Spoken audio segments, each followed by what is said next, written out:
আপোনালোকক সকলোকে ঈদৰ শুভেচ্ছা থাকিল মোৰ পৰাই। ঈদ মুবাৰক যাচিলোঁ সকলোকে। আৰু তাৰ উপৰিও মই ঈদৰ বিষয়ে আমাৰ ৰোজা গুচি গ'ল তাৰ বিষয়ে কিছু কথা কম, আজি পাতিম। আৰু মুছলমানসকলে এক মাহ ৰোজা ৰাখছি, এক মাহ ৰোজা ৰাখি লগন খাটি ঈশ্বৰৰ ওচৰত প্ৰাৰ্থনা কৰিছে, এক মাহ ৰোজা লগান খাটি। গতিকে এই মাহ আৰু কেতিয়াবা পাম নে নাপাম তাৰ কোনো গেৰাণ্টি নাই। আজিকালি মৰাণৰ কোনো ঠিক নাই। সেইকাৰণে কৈছোঁ জীয়াই থাকোঁতে কিছু কিছু ভাল কাম কৰি লওঁ, সকলোকে কৈছোঁ। আৰু মই এইটো কোৱা নাই যে ভাল কাম কোনোৱে কৰা নাই, কৰিছে বহুত মানুহ ভাল কাম কৰিছে। মানে দুনিয়াত ভাল বেয়া কাম চব থাকিব। ভাল কাম কৰিছে, বহুত ভাল কাম কৰিছে। মানে মই কৈছোঁ কিয় কথাটো, আজিকালি বহুত মানে কি বহুত কাজিয়া মাৰামাৰি হেন তেন এনেকুৱা ধৰণৰ হৈ থাকে। আৰু মানে বুজাশক্তি কম মানুহৰ, পটাককৈ মাৰি দিয়ে। সেইটো কাৰণে কৈছোঁ যে অলপ বুজাশক্তি থাকক, অলপ মৰম দয়া কৰিবা। মানুহ হিচাপে মানে মানুহ হিচাপে থাকিলে ভাল হয় আৰু। মই এইটো কোৱা নাই যে মানুহ হিচাপে নাই, মানুহ আছে কিছু, তাৰ ভিতৰতে কিছুমান মানে আছে আৰু বেয়া মানুহ, মানে কেনেকুৱা ধৰণৰ পটাককৈ মাৰো বুলি মাৰি দিয়ে। সেনেকুৱা মানুহ আছে। সেইসকলক কৈছোঁ অলপ মানে ধৈৰ্য সহকাৰে কিছুমান সহ্য কৰিব লাগে। পটাককৈ মানে মানুহৰ খং উঠিলে বুলি মাৰিম কাটিম সেইটো কৰিব নালাগে। মই সেইটো কথা কৈছোঁ যে অলপ মানুহৰ ওপৰত দয়া মমতা থাকিলে ভাল আৰু। আজিকালি মাৰি কাটা কাটি বহুত চলিছে মাৰি কাটা কাটি। এই কোনোবাই ল'ৰাক অপহৰণ কৰি নিছে, দিল কলিজা উলিয়াই নিছে, কিবা কৰিছে, এনেকুৱা ধৰণৰ ঘটনা আজিকালি চলি থাকে। গতিকে এই পৃথিৱীখনত এজন ওপৰ আল্লাহ আছে। এইটো নাভাবিব যে কোনোৱে নাই, এইটো নাভাবিব যে কোনোৱে নাই। কিন্তু মানুহৰ পৰা লুকাই থাকিলে কিন্তু ওপৰ আল্লাৰ পৰা কেতিয়াও লুকাব নোৱাৰে, কোনো লুকাব নোৱাৰে। এদিন হ'লেও ওপৰ আল্লাই সেই যোন মানুহজনে মানে বেয়া কাম কৰে সেই মানুহজনক মানে ওপৰ আল্লাই এদিন হ'লেও শাস্তি দিব। এইটো একদম সঁচা।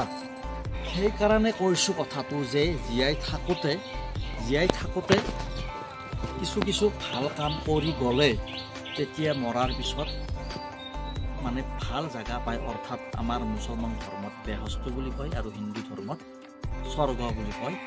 সেইকাৰণে কৈছোঁ যে দুনিয়াত জীয়াই থাকোঁতে, পৃথিৱীত জীয়াই থাকোঁতে মানে বেয়া কামটো প্ৰায় মানুহ কৰেই, কিন্তু তাৰে ভিতৰত ভাল কামো কৰিব লাগে। বেয়া কামো কৰে মানুহ, ভাল কামো কৰে, কিন্তু বেয়াটো বাদ দি কেনে ভালত আহিব লাগে। মই সেইটো কথা কৈছোঁ, বেয়াটো বাদ দি কেনে ভালত আহিব লাগে। এই ভাল কাম কৰি লাষ্টত মানে এনেকুৱা তাৰমানে হৈ যাব সেই মানুহজন মানে বেয়াৰ ফালে নোযোৱা হৈ যাব। তেতিয়া তাৰমানে ওপৰ আল্লাই ভাল পাব সেই মানুহজনক আৰু তেখেতে মৰাৰ পিছত ভাল জাগা লাভ কৰিব, অৰ্থাৎ বেহস্ত বা স্বৰ্গ লাভ কৰিব। সেইকাৰণে কৈছোঁ কথাটো যে জীয়াই থাকোঁতে মানুহক কিছু বস্তু হেল্প কৰক। যেনে দুখীয়া মানুহ আছে কিছুমান, আমিও দুখীয়া, কিন্তু আমাতকৈ আৰু দুখীয়া মানুহ আছে। সেইসকলক যদি বহুত টকা পইচা থকা মানুহ হয় সেইসকলক হেল্প কৰিব লাগে। ধৰি লওক কাৰোবাৰ ধৰি লওক কাপোৰ পিন্ধিবৰ অভাৱ হৈছে, কাৰোবাৰ খোৱাৰ অভাৱ হৈছে, কাৰোবাৰ এনেকুৱা বেমাৰত ভুগি আছে, পইচা নাই, কিবা নাই। মানে যোন মানুহৰ বহুত পইচা আছে আৰু মানে ধৰি লওক মাহত 1.5 লাখ টকা 1 লাখ টকা বা 60-70 হাজাৰ টকা দৰমহা পায়, সিহঁতৰ কথা কৈছোঁ, বা তাতকৈ বেছি দৰমহা পোৱাও আছে। গতিকে তেনেকুৱা ধৰণৰ মানুহৰ কথা কৈছোঁ যে মানে মানুহক হেল্প কৰাৰ বিনিময়ত বেফালে নাযায়। ওপৰ আল্লাই লিখি থৈ দিয়ে যে এইজন মানুহে ভাল কাম কৰিছে, পুৰা একদম লিখি থৈ দিয়ে। যেতিয়াই মৰি যাব সেই মানুহজন, যোনে মানে দান কৰে, সেই মানুহজন যেতিয়া মৰি যাব তাৰপিছত সেই মানুহজনক ওপৰ আল্লাই পুৰস্কাৰ দিয়ে যে এই মানুহজন জীয়াই থাকোঁতে অমুক মানুহক হেল্প কৰিছিল, দুখীয়াক সহায় কৰিছিল, ইয়াক চাইছিল, মানুহ হিচাপে গণ্য কৰিছিল মানুহ হা। সেইকাৰণে আজি এই মানুহজনক ভাল এটা স্থান দিব লাগিব। সেই কথাটো ওপৰলৈও চিন্তা কৰিব একবাৰ। সেইকাৰণে জীয়াই থাকোঁতে আমি ভাল কাম কৰাৰ দৰকাৰ, দুখীয়াক চোৱাৰ দৰকাৰ, মাৰা মাৰি কাটা কাটি হাই কাজিয়া এইবিলাক যেন কৰিব নালাগে হা। আৰু আমাৰ ৰজাৰ মা গুচি গ'ল, একদম বহুত দুখ লাগিছে মোৰ, কাৰণ এনেকুৱা মা আৰু পাওনে নাপাওঁ কোনো গেৰাণ্টি নাই হা, মৰি যাবও পাৰোঁ।